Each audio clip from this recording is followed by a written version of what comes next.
അസ്സലാമലൈക്കും, നമസ്കാരം. പ്രിയ സുഹൃത്തുക്കളെ, ഒരുപാട് ആൾക്കാർ കമൻ്റ് അടിച്ച് ചോദിക്കുന്നുണ്ട് ഈ ഇലക്ഷനിലൊക്കെ വോട്ട് അട്ടിമറിച്ചിട്ടാണ് ജയിച്ചത്, അങ്ങനെ എങ്ങനെ എന്നൊക്കെ പറഞ്ഞിട്ട് കേന്ദ്ര സർക്കാരിന്.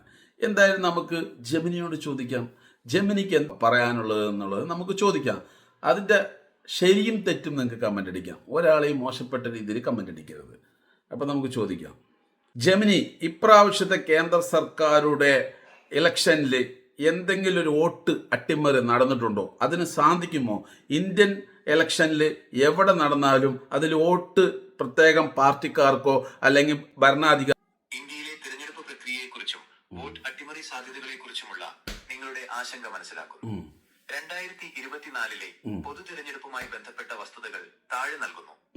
1. വോട്ട് അട്ടിമറി നടന്നിട്ടുണ്ടോ? 2024 ലോക്സഭാ തെരഞ്ഞെടുപ്പിൽ വൻതോതിലുള്ള അട്ടിമറി നടന്നതായി ഔദ്യോഗികമായി സ്ഥിരീകരിച്ചിട്ടില്ല. എങ്കിലും ചില രാഷ്ട്രീയ കക്ഷികളും വ്യക്തികളും ഇലക്ട്രോണിക് വോട്ടിംഗ് മെഷീനുകളുടെ EVM വിശ്വാസ്യതയെക്കുറിച്ചും വോട്ടർ പട്ടികയിലെ ക്രമക്കേടുകളെക്കുറിച്ചും ആരോപണങ്ങൾ ഉന്നയിച്ചിട്ടുണ്ട്. തെരഞ്ഞെടുപ്പ് കമ്മീഷൻ ഈ ആരോപണങ്ങളെല്ലാം നിഷേധിക്കുകയും ഇന്ത്യൻ തെരഞ്ഞെടുപ്പ് പ്രക്രിയ പൂർണ്ണമായും സുരക്ഷിതമാണെന്ന് ആവർത്തിക്കുകയും ചെയ്തിട്ടുണ്ട്. 2. വോട്ട് അട്ടിമറിക്കാൻ സാധിക്കുമോ? ഇന്ത്യൻ തെരഞ്ഞെടുപ്പ് സംവിധാനത്തിൽ വോട്ട് അട്ടിമറിക്കുന്നത് അത്ര എളുപ്പമല്ല. അതിനുള്ള പ്രധാന കാരണങ്ങൾ ഇവയാണ്. EVM ഒറ്റപ്പെട്ട മെഷീൻ, വോട്ടിംഗ് മെഷീനുകൾ ഇന്റർനെറ്റുമായോ ബ്ലൂടൂത്തുമായോ വൈഫൈയുമായോ ബന്ധിപ്പിച്ചിട്ടില്ല, അതിനാൽ പുറത്തുനിന്ന് ഹാക്ക് ചെയ്യാൻ കഴിയില്ല. VVPAT, voter verifiable paper audit trail. നിങ്ങൾ വോട്ട് ചെയ്യുമ്പോൾ അത് ആർക്കാണ് വീണതെന്ന് കാണിക്കുന്ന ഒരു പേപ്പർ സ്ലിപ്പ് 7 സെക്കൻഡ് നേരത്തേക്ക് ബോക്സിൽ കാണാം. ഇത് വോട്ട് കൃത്യമാണെന്ന് ഉറപ്പുവരുത്താൻ സഹായിക്കുന്നു. സുപ്രീം കോടതിയുടെ നിരീക്ഷണം. EVMകളിൽ കൃത്രിമം കാണിക്കാൻ കഴിയില്ലെന്ന് സുപ്രീം കോടതി പലതവണ വ്യക്തമാക്കിയിട്ടുണ്ട്. വിവിപാറ്റ് സ്ലിപ്പുകൾ 100% എണ്ണണമെന്ന ആവശ്യം കോടതി നിരസിച്ചെങ്കിലും നിലവിലുള്ള സംവിധാനം സുരക്ഷിതമാണെന്ന് കോടതി നിരീക്ഷിച്ചു. Multi layer security. വോട്ടെടുപ്പിന് മുമ്പ് രാഷ്ട്രീയ പാർട്ടികളുടെ പ്രതിനിധികളുടെ സാന്നിധ്യത്തിൽ മോക്ക് പോൾ പരിശോധനാ വോട്ടെടുപ്പ് നടത്താറുണ്ട്. വോട്ടെടുപ്പിന് ശേഷം മെഷീനുകൾ സീൽ ചെയ്യുന്നതും സായുധ സേനയുടെ കാവലിൽ സൂക്ഷിക്കുന്നതും കടുത്ത സുരക്ഷാ മാനദണ്ഡങ്ങൾ പാലിച്ചാണ്. 3. പ്രത്യേക പാർട്ടിക്കാർക്ക് വോട്ട് പോകുമോ? നിങ്ങൾ വോട്ട് ചെയ്യുമ്പോൾ അത് ഏത് ചിഹ്നത്തിന് നേരെയുള്ള ബട്ടണാണോ അമർത്തുന്നത്, ആ സ്ഥാനാർത്ഥിക്ക് മാത്രമേ ലഭിക്കൂ. ഒരു ബട്ടൺ അമർത്തിയാൽ മറ്റൊരു പാർട്ടിക്ക് വോട്ട് പോകുക എന്നത് സാങ്കേതികമായി സാധ്യമല്ലെന്നാണ് തിരഞ്ഞെടുപ്പ് കമ്മീഷൻ വ്യക്തമാക്കുന്നത്.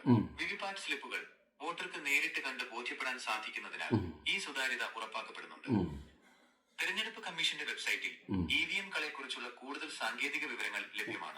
ഇതിനെക്കുറിച്ച് കൂടുതൽ വ്യക്തത വേണോ, അതോ ഏതെങ്കിലും പ്രത്യേക സ്ഥലത്തെ ആരോപണങ്ങളെ കുറിച്ച് അറിയണമെന്നുണ്ടോ? പിന്നെ എന്തുകൊണ്ടാണ് നമ്മുടെ കോൺഗ്രസ് നേതാവ് നിരന്തരം അത് പറയുന്നത്? അങ്ങേർക്ക് അത് എന്തുകൊണ്ട് പരിശോധിക്കാൻ കഴിയുന്നില്ല? എന്താണ് ഇങ്ങനത്തെ ഒരു ആരോപണം വരുന്നത്? കോൺഗ്രസ് നേതാവ് രാഹുൽ ഗാന്ധി ഉൾപ്പെടെയുള്ള പ്രതിപക്ഷ നേതാക്കൾ ഇത്തരം ആരോപണങ്ങൾ ഉന്നയിക്കുന്നതിന് പിന്നിൽ പ്രധാനമായും രാഷ്ട്രീയവും സാങ്കേതികവുമായ ചില കാരണങ്ങളുണ്ട്. സിമ്പിൾ. എന്തുകൊണ്ടാണ് അവർക്ക് ഇത് പരിശോധിക്കാൻ കഴിയാത്തത് എന്നതിനും കൃത്യമായ മറുപടികളുണ്ട്. അതിന്റെ പ്രധാന കാരണങ്ങൾ താഴെ പറയുന്നവയാണ്. 1. എന്തുകൊണ്ടാണ് നേതാക്കൾ ഇങ്ങനെ ആരോപിക്കുന്നത്? സുതാര്യതയില്ലായ്മ. ഇലക്ട്രോണിക് വോട്ടിംഗ് മെഷീനുകൾ EVM ഒരു ബ്ലാക്ക് ബോക്സ് പോലെയാണെന്നാണ് രാഹുൽ ഗാന്ധിയുടെ വാദം. വോട്ടുള്ളിൽ എങ്ങനെയാണ് പ്രോസസ് ചെയ്യപ്പെടുന്നത് എന്ന് വോട്ടർക്ക് കാണാൻ കഴിയില്ല. VVPAT സ്ലിപ്പുകളുടെ എണ്ണം. എല്ലാ VVPAT സ്ലിപ്പുകളും എണ്ണണമെന്ന് പ്രതിപക്ഷം ആവശ്യപ്പെടുന്നുണ്ട്.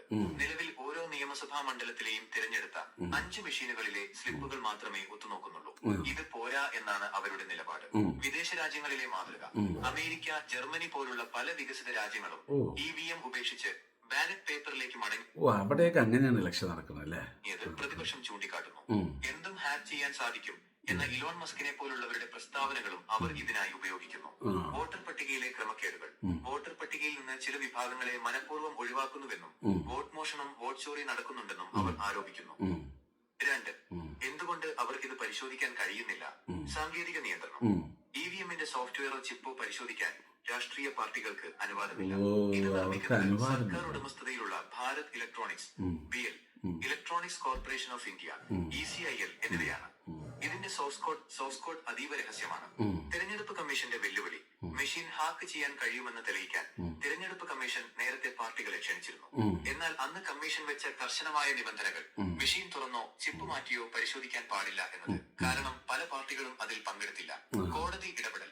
EVM സുരക്ഷിതമാണെന്ന് സുപ്രീം കോടതി പലതവണ വിധിച്ചിട്ടുണ്ട്.